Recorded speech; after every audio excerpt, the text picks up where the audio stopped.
And a very happy Friday to you at 12:07 in the West. It's the John Phillips Show, live from Long Beach. We're broadcasting live from one of our favorite haunts, Gladstones in Long Beach. And we've already got quite a packed house, but there's room for you. We'll be here till 3 o'clock. The food here is incredible. I won't be partaking in any drinks till after 3 o'clock, but the Mai Tais are great. We're going to have a lovely afternoon by the water, and we'll be here with a whole bunch of special guests, including our friend Susan Shelley, who is collecting signatures to save Prop 13. You can drop them off here. You can fill them out here. We need every single person in this listening audience to fill out that petition. If you can't make the live event today, go to the website, saveprop13.com. That's saveprop13.com, so we can make it a heck of a lot harder for the state to continue to raise our taxes. We'll be here till 3 o'clock. It's Gladstones in Long Beach.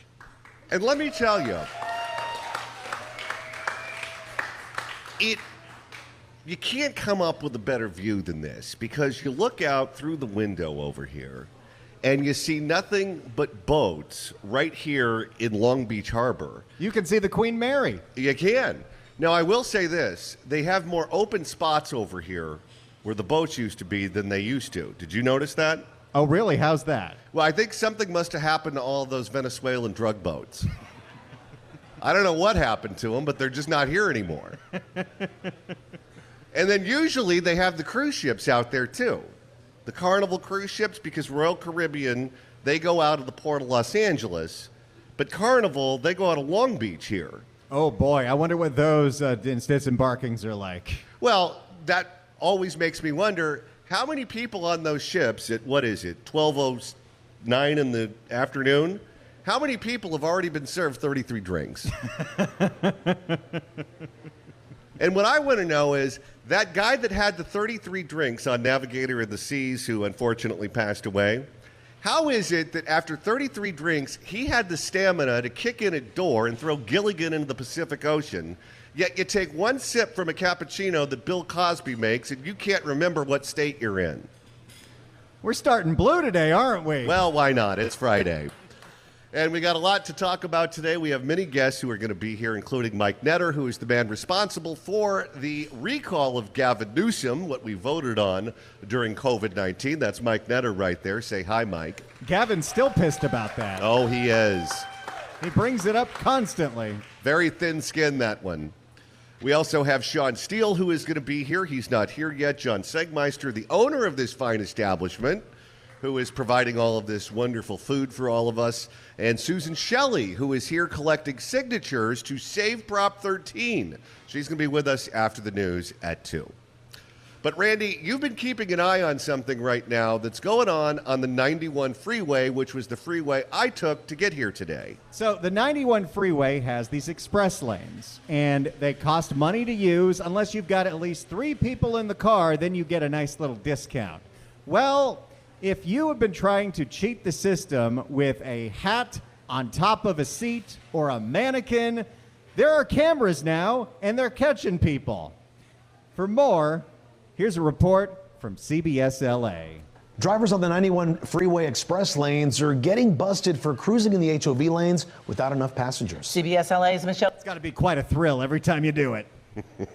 CBS LA's Michelle Geely shows us the special cameras catching violators by actually looking inside their cars. They need to pay up. I think they really do. Okay. Drivers in the 91 express lanes in Riverside County, be warned. A new camera system is catching cheaters by the thousands who are dashing into the HOV 3+ carpool lanes and don't have enough passengers to make it legal. We've seen cheaters use hats on headrest. Now, wait a minute. I could come up with certain ways where I guess you could say it would be a ticky-tack violation. Like, let's say you're a pregnant woman. Couldn't you make an argument that you belong in the diamond lane? Sure. Or how about if you're morbidly obese and you pay for 2 tickets on the airplane? I'm riding for 2. Sure, you can make that argument. We've seen cheaters use hats on headrest, putting items in baby car seats. Oh, there's a good one. You have a car seat, but you have no children. Lots of people put their dogs in the strollers. Yeah, I am a dog lover, but that is one step too far for me. And Once you go dog in the stroller, there's no coming back from that. even using mannequins to try to get the HOV plus.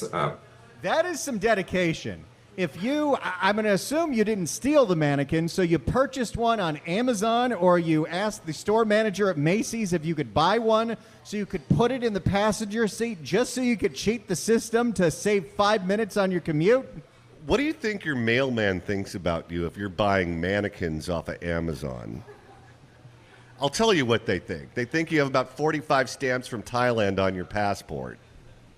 Discount. The system has been able to catch those folks. The Riverside County Transportation Commission says 25,000 people a month on average use the 3+ lanes to get a free ride when they shouldn't. 25,000 people a month are gaming the system. Now, wait a minute. Why is it that some of these diamond lanes require 3 people in and some of them require 2? If you have more than one person, you're sharing your ride with someone else. Shouldn't that qualify? Well, if you want to not have to pay to use those express lanes, they want 3 people in the car. That's how we're going to save the planet.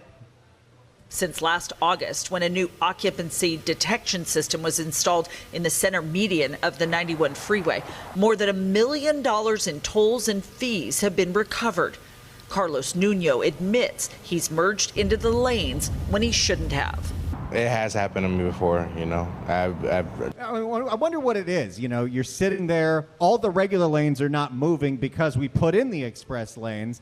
You are about to rip your hair out of your head when you're like, screw it, I'm going for it. Well, no one wants to sit in traffic.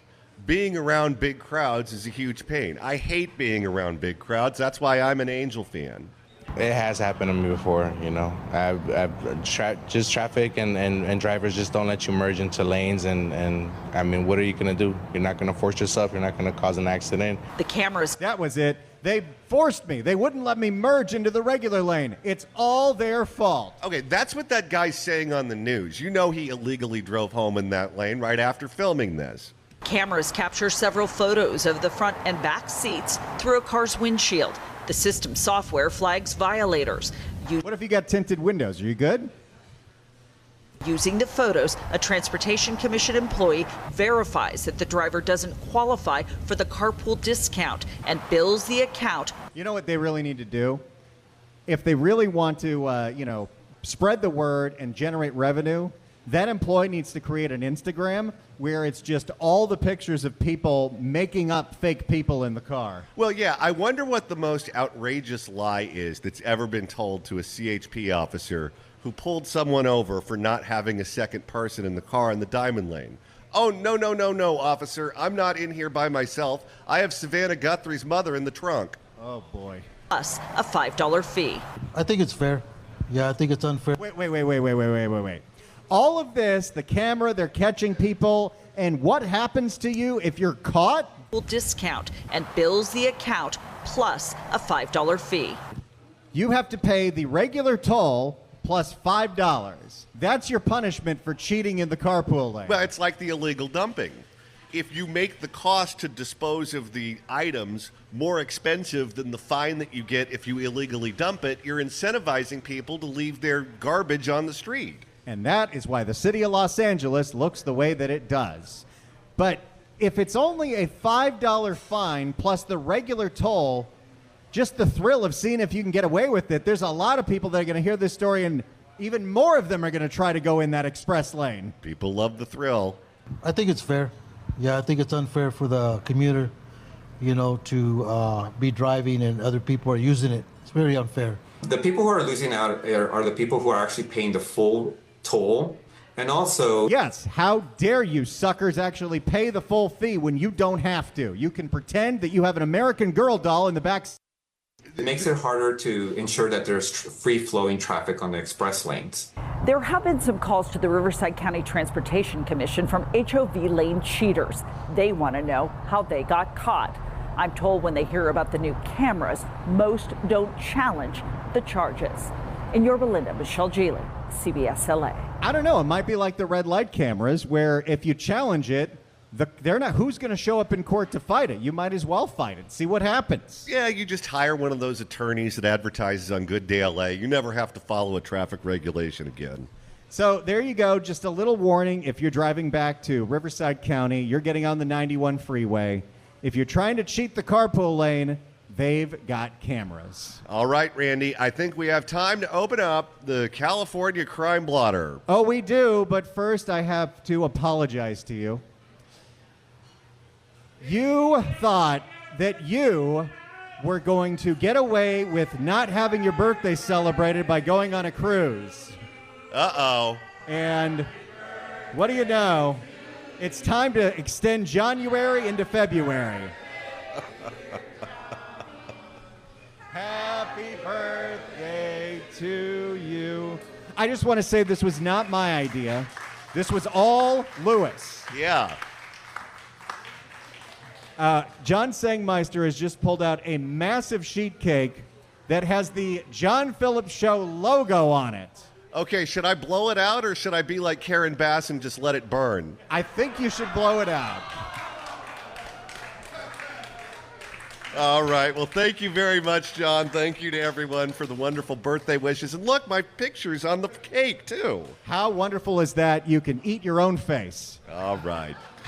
We're live in Long Beach, and we're going to be here until 3 o'clock in the afternoon. We've got room for you. Gladstones in Long Beach. If you've never been here, it is an incredible experience. The food, the drinks. We've got cake for everybody, apparently. We do. So make sure you come by, say hi, grab a picture, and most importantly, we need you to sign that petition to save Prop 13. Susan Shelley is collecting signatures out front.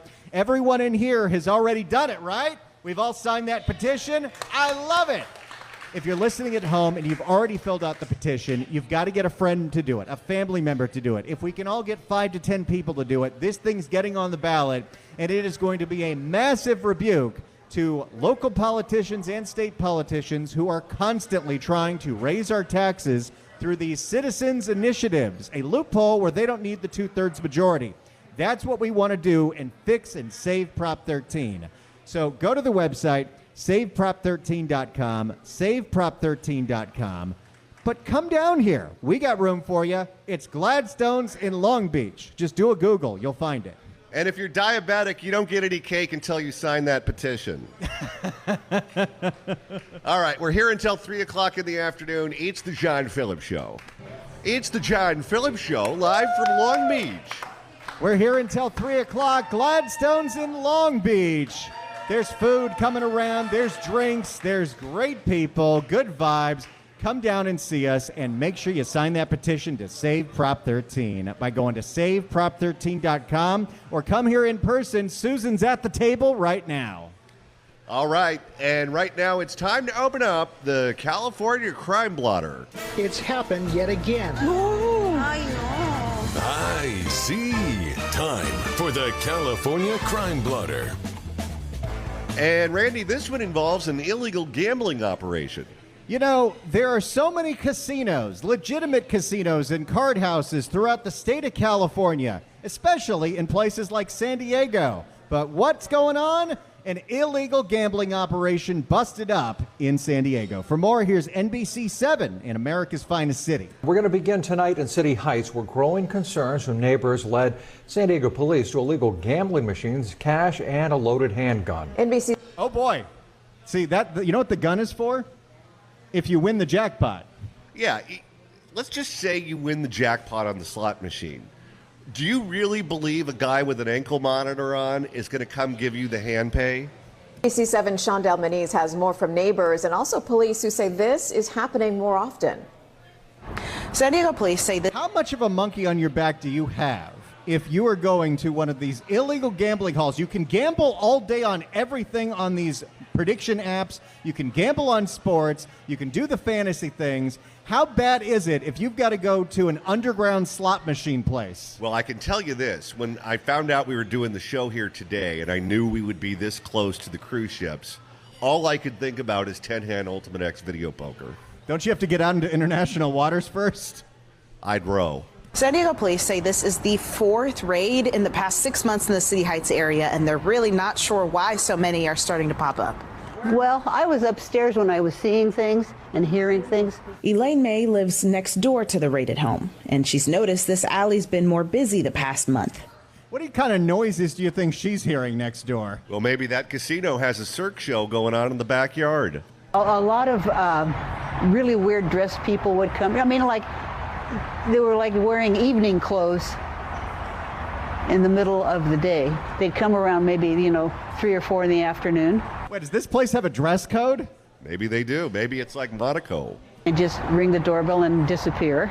Police confirmed Thursday that they found 9 illegal gambling machines, about $600, a loaded handgun, and arrested 4 people. But by the way, if the illegally operating casino only has $600 on hand, that should tell you how bad the odds are. What do you think the Players Club is like? And arrested 4 people, but didn't release their names or charges. It's not necessarily the illegal gambling that we're worried about. It's all of the ancillary crimes that come with it. Prostitution, fights, thefts. That's why you go to one of these places. Yeah, they can't offer you that at Caesars anymore. A lot of quality of life issues to the people that live in these communities. Communities with kids. We walk down the street to go to the library. A mom named Christine lives further down the block from the raided home. She says she's so desensitized to police activity, she didn't even flinch when she saw them Wednesday morning. It's so... Oh, boy. Little slice of life down there. All right. We're here in Long Beach at Gladstones until 3 o'clock in the afternoon. We've got a large, lively crowd here. You can join us if you'd like. Mike Netter joins us next. He is the man responsible for putting the Gavin Newsom recall on the ballot, and he has a lot to say. This is The John Phillips Show. It's The John Phillips Show, live from Long Beach. We are broadcasting live from one of our favorite places in Southern California, Gladstones in Long Beach. We're here until 3 o'clock. We've got room for you. Come have lunch with us. We just got served a giant plate of poke nachos, and they are excellent. I can't wait to dive into those. We're here for a very special reason. Susan Shelley from the Howard Jarvis Taxpayer Association is sitting outside collecting signatures right now to save Prop 13. The courts made it easier to raise your taxes with these loopholes called citizens' initiatives. That's how Measure ULA got passed. That's how Measure A got passed, where they have a simple majority threshold instead of the 2/3 that was implemented by Prop 13. So we need to strengthen that. We need to save that, and you can help out by coming by and signing the petition, or if you can't make it in person, you're in the Bay Area, go to the website, saveprop13.com. All the instructions are right there. There is so much tuna on this plate, I don't think there's any left in the ocean. The poke nachos are excellent here, and I can't wait to dive in, which is perfect timing because you're about to do an interview. That's right. It is our pleasure to welcome our next guest to the program. He is the founding member of the Recall Gavin Newsom campaign of 2020. You can get him online at rebuildcalifornia.com and follow him on X at Netter Mike. Mike Netter, welcome. It's great to be here today. You know, I just hope the Democrats aren't listening to the show because they're going to come up with a tuna tax. I would pay that tax. Now, Mike, you are the man who put the recall initiative of Gavin Newsom on the ballot. You have been following California politics and the excesses of California government very closely in any number of capacities for quite some time. Prop 13 and saving Prop 13 is something that you've also been working on. You now have decided to take that advocacy to the next level. Yes, I have. You might call it a breakout day. Look, I've been doing this for 5 years now, and I'm getting incredibly tired of the soul of California being crushed. When you think about it, as much as we talk about being a blue state, the left or the Democrats have 43% only of the electorate, but they have a 75% representation in the state legislature. And it's time we broke that logjam and got the voice of the people out, and I'm ready to do it. I am announcing on my show today that I, Mike Netter for a Better California, I'm going to be running for State Senate District number 22. And that is the West Covina part That of is Southern the, California. well, we call ourselves the East San Gabriel Valley, and that's a good way to put it. It's about 980,000 people. It's Covina, West Covina.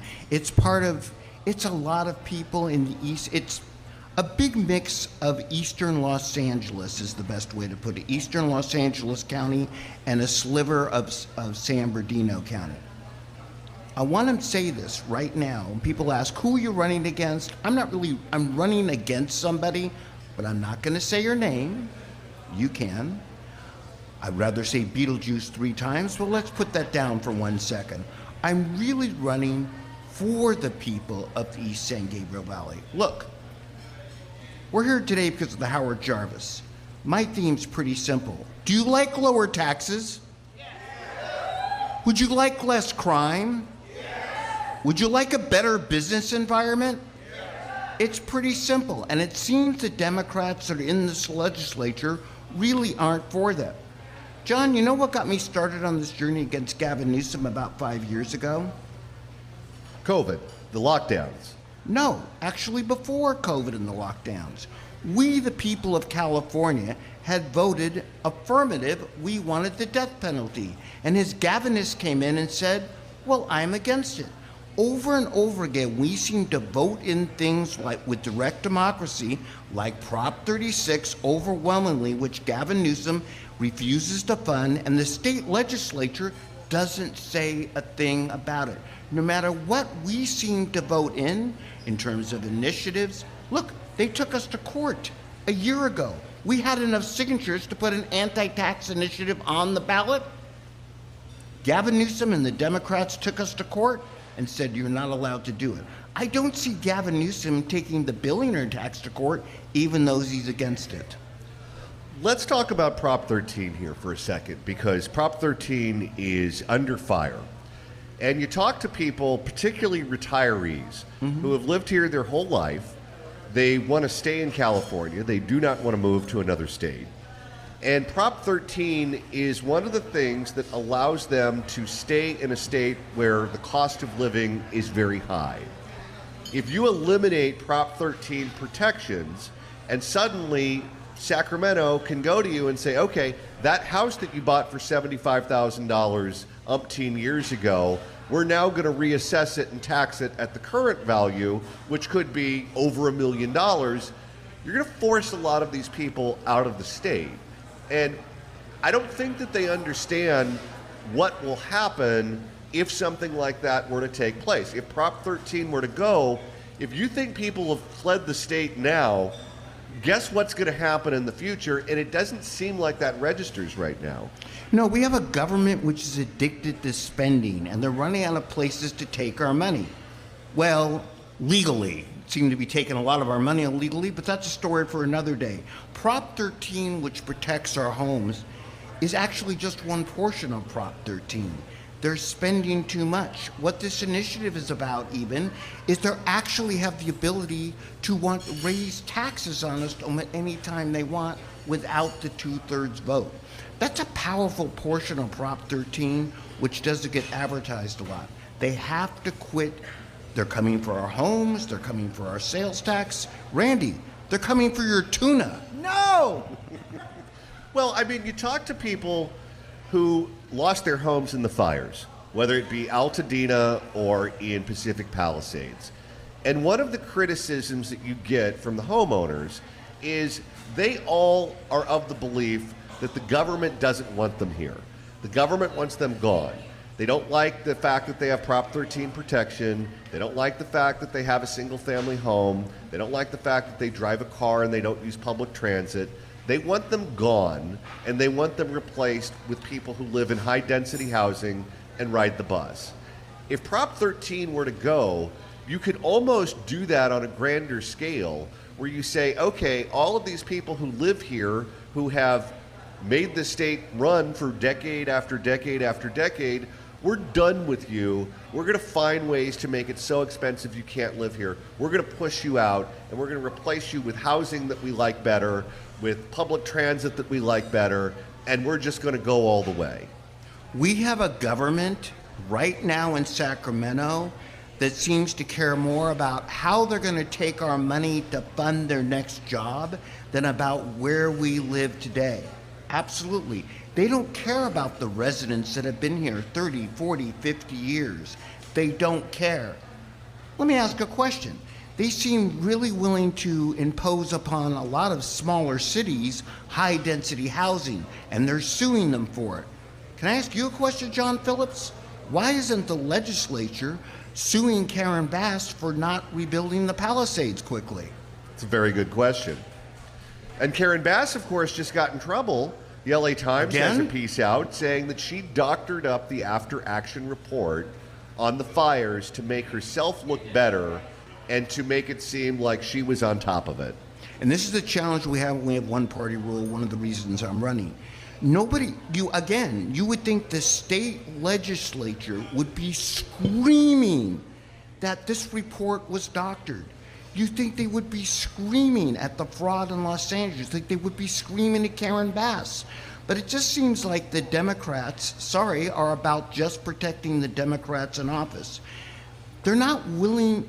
Why isn't this being investigated by the state? Why does it take the federal government coming in to fix things when we can't seem to run our own state? What advice would you give a fire victim if they were to come to you? As someone who understands California government, LA County, LA City, and they were to say, I feel like I'm banging my head up against the wall trying to rebuild. Would you tell them to go ahead and follow through with rebuilding? Or would you say, look, this nightmare is never going to end. You may want to cut bait and sell your property and move somewhere else so you can have a little peace in your life? I speak at this from a very special perspective. I may be the only guest you've had, or one of the few, whose house actually burned 2007 in Escondido. And for everyone out there whose home is burned, I understand what you're going through. I really do. A lot of people say that. But what you have to do is keep fighting to rebuild and where your roots are. Look, you can't legislate nature. What the government should be doing in the future, I'm going to flip this around a little bit, is looking at preventing these disasters in the future. For all of you out there who the disaster happened to, you can't change it. What you can change is your attitude for it and make sure that you don't give up. Do not let the government pressure you into giving up, because you shouldn't. And that would be my advice for them. Make sure you maximize your insurance, get a good understanding of it, get a good adjuster, and make sure that if you have to, like I did, sue the government. What about fire aid? Because $100 million was raised, and the money was supposed to go to the fire victims, and now we know that that money is not going to the fire victims. That money is going to organizations that have nothing to do with anything related to the fire. Fire victims who were profiled in the telecast say they can't get calls returned from this organization. They're in desperate need of money to, I guess, hire attorneys so they can sue their insurance companies. Many of them had the lodging cut off after 1 year, so they need a place to stay. They have very specific needs, and none of the money is going to that. And Gavin Newsom says, well, the state of California is not in charge of that fund, so don't ask me. No one seems to have any interest at all in making sure that that money goes to where it was supposed to go. This is exactly one of the reasons I'm running. Where are the state legislatures representing these people? Why aren't they screaming? It's very funny that the only people screaming about, wonder where the money, $100 million, went from fire aid, happen to be Gavin. If you can't see this in radio, I'm putting my hands up, shrugging. Not the legislature, you would think, would be more livid about that than worrying about if ICE can rent cars or not, and be speaking about there's $100 million for everyone out there. That's a lot of money that's missing. That was taken within the state of California by people allegedly representing the state of California that should go to victims of a disaster. Where is the screaming in Sacramento about it? Mike Netter, the founding member of the Recall Gavin Newsom campaign of 2020 and current candidate for the California State Senate in eastern Los Angeles County. You can get him online at rebuildcalifornia.com and follow him on X at NetterMike. Mike Netter, thanks so much for stopping John by. Phillips, thank you. It's the John Phillips Show, and Randy, we're live in Long Beach. We're here until 3 o'clock at Gladstones in Long Beach. I just devoured half of a plate of poke nachos, and I'm so happy. But we're here Thanks, not John. just to celebrate, not just because it's Jimmy Buffett Friday and the food is so good. Not only do I have the poke nachos, I'm downwind from fish and chips, and it smells divine. But we're here for an important cause.